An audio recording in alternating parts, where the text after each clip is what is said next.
신명기 21장. 본문은 장자권에 대하여 다루고 있습니다. 장자권은 부모의 감정에 따라 결정되는 것이 아니라 이 땅에 태어난 순서에 따라 결정되는 것입니다. 장자권은 하나님의 은혜요, 하나님이 주신 권리이고 하나님이 주신 복입니다.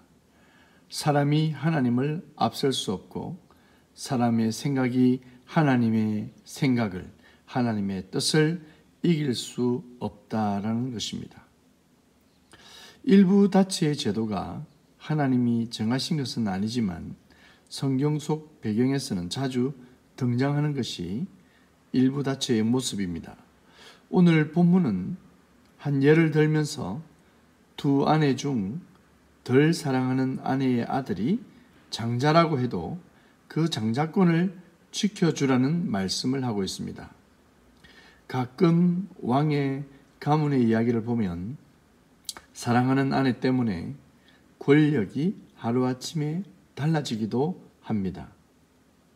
그러한 측면에서 하나님은 오히려 장자로 태어났다면 어떠한 경우라도 장자로 인정하는 것이 가장 중요한 것이라고 말씀하고 있습니다. 우리는 하나님의 섭리와 하나님의 뜻과 하나님이 허락하신 복을 가장 중요하게 생각하는 그러한 삶을 살아야 할 것입니다. 이스라엘 공동체 속에서 장자는 복 중에 복입니다. 그리고 그 장자권은 사람이 임의로 주는 것이 아니라 하나님에 의해서 결정되어지고 장자가 받을 권리와 권세도 하나님이 직접 주신 것이고 또한 하나님이 지켜주실 것이고 하나님이 인정하시는 것입니다. 하나님이 하시는 모든 일들을 인정하고 하나님이 주신 장자권을 가장 귀하게 여기는 마음이 우리에게 필요합니다. 에서와 야곱은 하루아침에 장자가 바뀝니다. 장자가 장자권을 버립니다. 이 말은 하나님이 허락하신 복을 자기 스스로 차버립니다. 그러나 야곱은 장자권을 오히려 가지길 소망했습니다. 물론 야곱의 모습은 그렇게 좋은 모습은 아니지만 팥죽으로 돈을 주고 샀으라도 하나님의 복을 갖고 싶다는 그 마음은 결국 야곱을 이스라엘의 큰 일꾼으로 또 이스라엘의 12지파의 아버지로 그렇게 하나님은 사용하신 것을 알 수 있습니다. 우리 모두는 하나님이 주시는 복을 가장 귀한 것으로 여기는 우리의 삶이 되어야 할 것입니다. 18절부터 21절까지는 부모에게 순종할 것을 명령하고 있습니다. 혹시 아들 중에 부모의 명령을 불순종하는 완악하고 패역한 아들이 있을 경우에는 어떻게 해야 하는지 말씀하고 있습니다.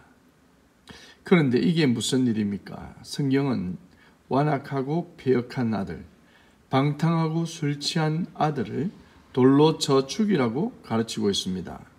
이러한 패역한 불순종을 하나님은 악으로 단정짓고 있습니다. 잘못된 일을 그냥 두는 것이 사랑이 아닙니다. 부모는 자녀가 하나님의 명령을 지키도록 바르게 인도해야 할 책임이 있는 것입니다. 여러분, 부모님께 잘 하셔야 합니다. 육신의 부모를 잘 섬겨야 하고 순종하며 존경해야 합니다. 그것이 복을 받는 비결이며 하나님의 뜻을 따르는 길입니다. 23절에 보면 나무에 매달린 자는 하나님께 저주를 받은 자라고 말씀하셨습니다. 그런데 이 나무에 달린 자가 누구입니까? 바로 예수 그리스도입니다. 그러니 유대인들에게 예수님은 저주받은 자란 인식이 강했습니다. 그렇다 보니 예수님을 메시아로 고백하는 것이 참으로 어려웠을 것입니다. 그러나 예수님의 십자가는 대속의 십자가입니다. 대신 나무에 달리신 것입니다. 사실 우리가 달려야 할 십자가였습니다. 죄로 인해 마땅히 죽어야 할 사람, 저주를 받아야 할 우리를 대신하여 대속하신 것이 예수님의 십자가의 사랑입니다. 우리의 저주를 끊어내시고 우리를 복된 하나님의 은혜 속으로 인도하신 하나님을 찬양하시는 여러분이 되시길 축복합니다. 샬롬.